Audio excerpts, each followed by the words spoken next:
The organization originally started in 2008, but then we formed our first interim executive in 2010.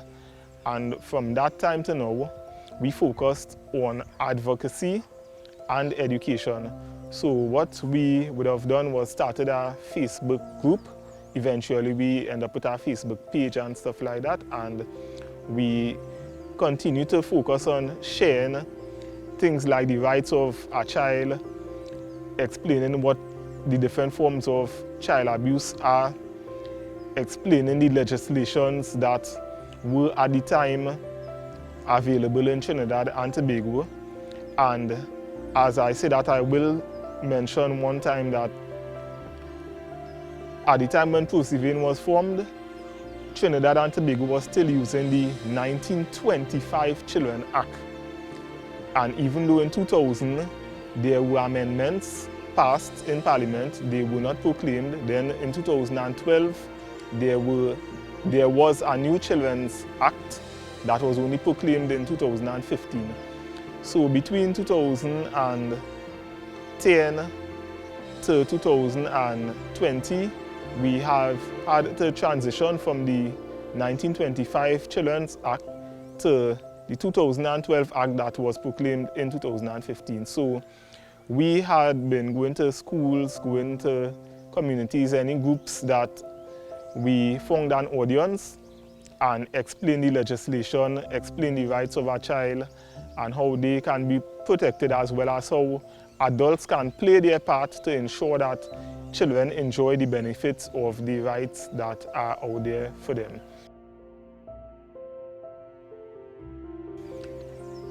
There was a recent incident in Point 14 where someone allegedly attempted to kidnap a girl who was on her way to school, a primary school in Point 14, and I was able to communicate directly with police officers, being not only the president of the Police Community Council, but the coordinator of the Child Rights Organization.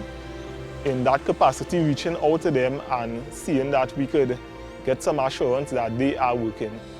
Now, some of the challenges that we face as the organization is that, one, we are an NGO, so we don't have the authority that the government agencies or other agencies will have, and we can only do this much. So we will get cases coming to us, people will report to us, and we will try to act as on behalf of these persons who we try to help on a daily basis.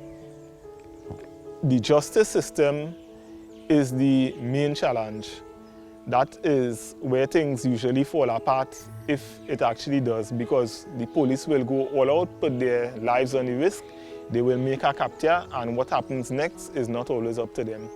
But Pro-C-Vane in particular will continue to make sure that we are private and confidential in what we do, and people can try to rely on us as best as possible. Another challenge we have is funding. We are unable to put out the type of work that we really want in terms of education. For example, information in today's world can't just be we write out a whole long detailed story about what child abuse is. It must be captivating. So we are looking at doing works with better graphics, more professional videos, sending short messages, but it must be attractive.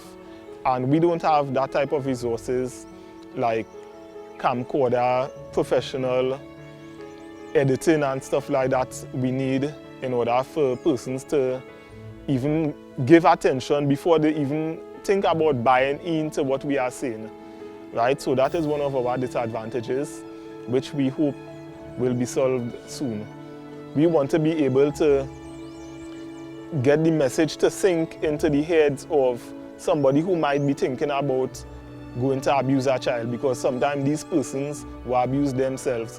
So we are looking at restorative justice, but there is like a gap between us and the audience.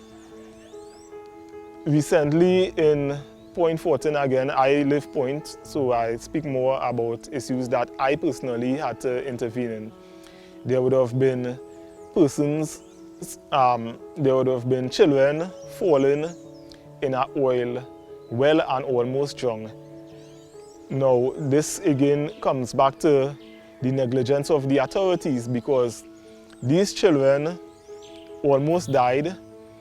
Then the media come in and putting out that work has been done to secure the area where the schoolboys almost died in the oil.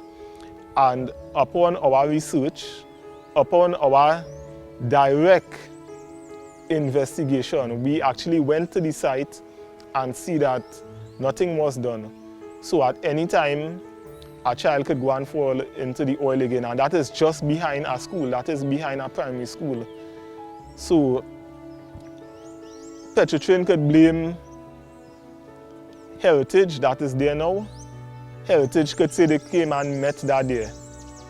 But when you really look back, you will realize that it's the same management, basically the same management, right? So Pro-C-Vane actually did an investigation, finding out who were the persons previously managing Petrotrin, who are the people there now. Now, the other part to that is we need for everybody to understand that this thing affects me as much as it affects you. So we must work together. It cannot just be one person or one group of people speaking, or everybody speaking today and then tomorrow we forget. Because it's only when your child is affected or my child is affected we take things serious, and it shouldn't be like that, because preventative measures is always better than trying to cure a situation. And we can prevent by coming together, assessing situations that could probably lead to endangering a child or abuse, and see how we can reduce the child being a target or becoming more vulnerable.